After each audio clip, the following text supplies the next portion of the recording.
Oh, ladies and gentlemen, he finally did it.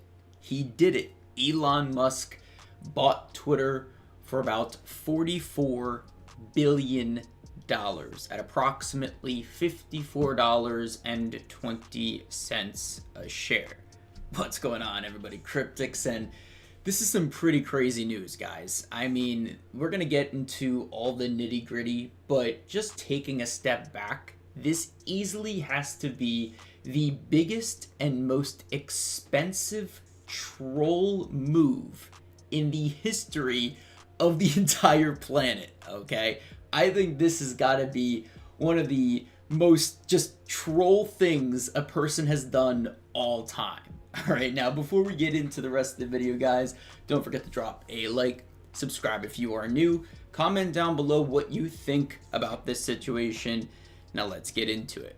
All right, so Elon Musk, about like 4 years ago, give or take, 4.5 years ago, asked how much Twitter was worth. And, that got some traction even back in the day. There were people saying, oh, he's just trolling, he's just kidding. And Elon's known for being like this guy who is a troll, especially on Twitter, right?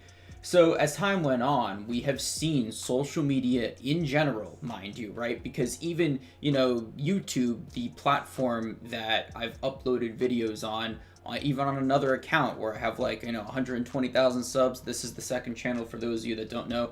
I've been uploading videos on YouTube for 8 years at this point. I, constantly tweet. I, am on Instagram. I have social media just like the rest of you guys, right? And if you say or do, mostly say, right? If you say certain things, certain keywords on social media, people have, become conspiracy theorists about being shadow banned. But it's really not a conspiracy theory because there are numbers, there are proof to people getting shadow banned on all social media, right? There's not one social media platform that I can think of that is at least mainstream that has not been accused of shadow banning people, and the numbers don't lie, right? I mean, there's numerous examples of people getting shadow banned. What that essentially means is, your tweets aren't showing up in the recommended, for example. Let's say you're shadow banned on YouTube, your videos don't get recommended to as many people. Sometimes you have a dry month because you said or uploaded a controversial video and YouTube just didn't like it. The list goes on, right?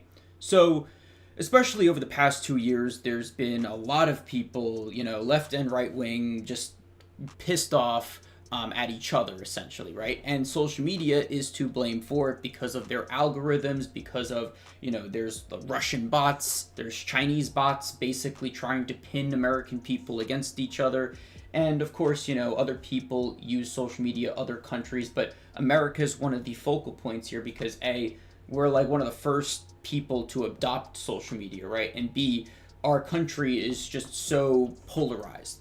So how does this have anything to do with Twitter and Elon buying it, right? Well, Elon buying Twitter, he has made it very clear that he supports the freedom of speech, something that I want to say a good portion of America doesn't understand the concept of. If you guys don't have free speech, right? If the law is imposed on free speech within reason, obviously, you can't say, certain words if you're on an airplane, right? If the government is able to hinder your freedom of speech, they have unlimited power to basically impose their will on the people that they rule. And you might not see it in the first, few years, but maybe a decade goes by and they inch closer to doing or locking you out or imposing some type of law that, hinders your rights. You're already getting your rights violated by not having the freedom of speech, but the freedom of speech has got to be one of the core focal points in what America is and how America has been around for this long, right? So Elon, there was this whole official thing, this announcement, Elon is buying Twitter for about $44 billion. And he tweeted out the day that he bought Twitter, which was, I believe, 3 days ago at this point. I'm a little late to the party. He goes, yes, and then tweets out a picture. Free speech is the bedrock of a functioning democracy, and Twitter is the digital town square where matters vital to the future of humanity are debated, said Mr. Musk. I also want to make Twitter better than ever by enhancing the product with new features, making the algorithms open source to increase trust, defeating the spam bots, and authenticating, is that a word? Authenticating. I don't think that's even a word. Maybe I gotta read a book or, look at the dictionary, right? All humans, which is actually a very good feature. Twitter has tremendous potential. I look forward to working with the company and the community of users to unlock it. So basically what he's saying is he's going to open source the code, meaning he's going to show people, hey, like under my, ownership of Twitter, I'm not going to make algorithms sourced or created in a way that pins, people arguing against each other with extreme political views. That would be great. He also is trying to defeat the spam bots, aka the Russian spam bots, the Chinese spam bots. We all know what it is, right? There's so many types of like troll farms. They're literally called troll farms where, Russia and China, they're creating spam accounts, spam bots, and, replying to political figures or, political Twitter accounts trying to go against the grain of whatever the account stands for. So, for example, if it's a Democrat, there's going to be a bunch of Russian and Chinese spam bots that are Republican and that are trying to make Republicans look bad. And again, the other way around, if, they're a Republican tweets, right, then the Russian and Chinese spam bots are going to tweet something extremely liberal, right? And that's how American people have gotten so pissed off at each other. It's really because of these spam bots. And then he also says I'm not even going to try to say that word. I'm done. Okay, it's late. But like basically trying to identify real people with some type of verification system, right? So basically he wants to do these things, and I think it's great because, again, he says Twitter is one of the town squares, and it kind of is, right? There's so many people that use Twitter even to this day. I know some people don't use Twitter anymore, but a lot of people still do. And then he tweets out a few more things that I think were pretty interesting. He goes, if our Twitter bid succeeds, we will defeat the spam bots or die trying. And I think, his technology and just like the people that are backing him and just like the talent that he has alone and the way he manages people, trying to, manage a business. He owns Tesla, right? He originally owned PayPal. Like, he knows what he's doing. You know what I'm saying? He can probably get this done as well. Again, if he identifies or uses some type of verification system for real humans, that could also destroy the bots as well.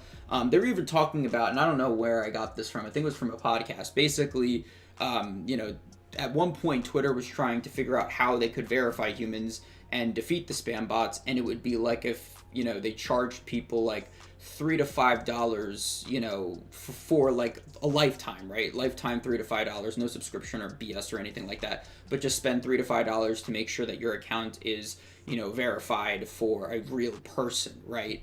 And I think that could be great as long as they implement it properly. And then that means like the bots, the millions of bots that like the Chinese and Russians created, like they're probably not going to be able to, pay $30 million, $50 million to basically make sure those bots are real people. Maybe they could scale back and still have bots, but that's just one idea. He also tweeted out a few more things.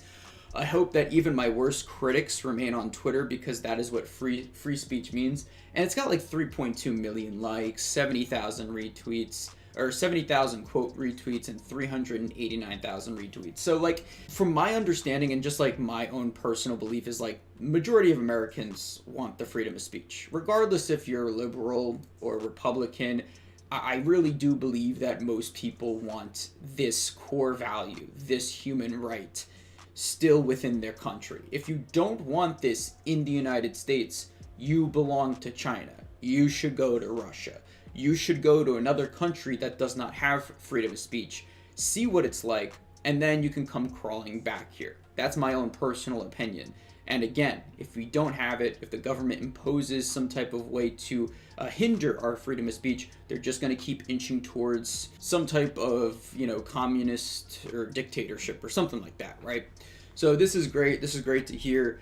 He wants the critics to be here, and like that goes for any person that wants to see growth in general, regardless if it's Elon buying Twitter and wanting freedom of speech, or regardless if it's some YouTuber trying to make it, maybe they're small, maybe they got a bunch of haters because they're a small YouTuber and they're trying to grow. Like, most people that want to see growth and want to see constructive criticism, that want to get better, they want their critics to still be there.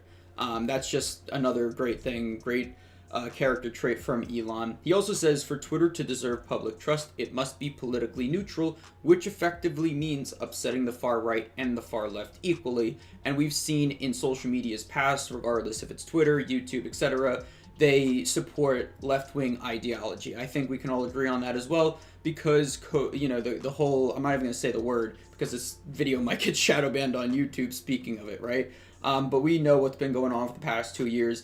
A lot of people claim some of the information and data regarding the thing that's been going on for the past 2 years is false by like these fact-checking websites, which, keep in mind, are involved with lobbyists regarding, Moderna, Pfizer, etc. So like there's conflict of interest there. But again, it's basically been left-wing ideology especially for the past 3 or 4 years. So this is great to hear as well. We want to have some type of common ground where both sides do not get shadow banned and they're able to speak their mind. Elon also tweeted out this interesting picture, which I honestly have to say is probably the majority of America right now because of the current administration doing such a piss poor job. So in 2008, he's got a stick figure of himself, or maybe it's not even himself, it's just a random person, right? And the person to the left says, my fellow liberal, and then, the right side is conservative this whole time, smiling, right? And then 2012, the left starts to get more extreme. The person is still in the same spot, however, they appear to be more in the center because the left side is so extreme. And then you get to the bottom, and it's like woke progressive.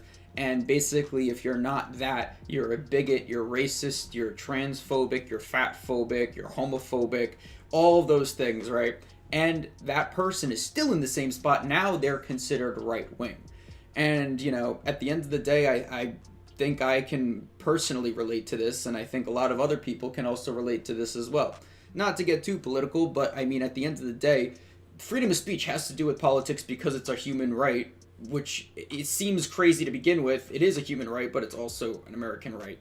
And unfortunately, not other countries don't have this. And, Elon's trying to make it widespread with Twitter. And I think, as much of a troll thing that this is, I also think it's going to play a big part in the future. So I hope you all did enjoy this video. Don't forget to drop a like, subscribe if you're new, comment down below what you think about this situation, and I will see you in the next video. I'm Cryptix. Definitely not going to be able to bid on Elon Musk's purchase price because I'm broke, and signing off.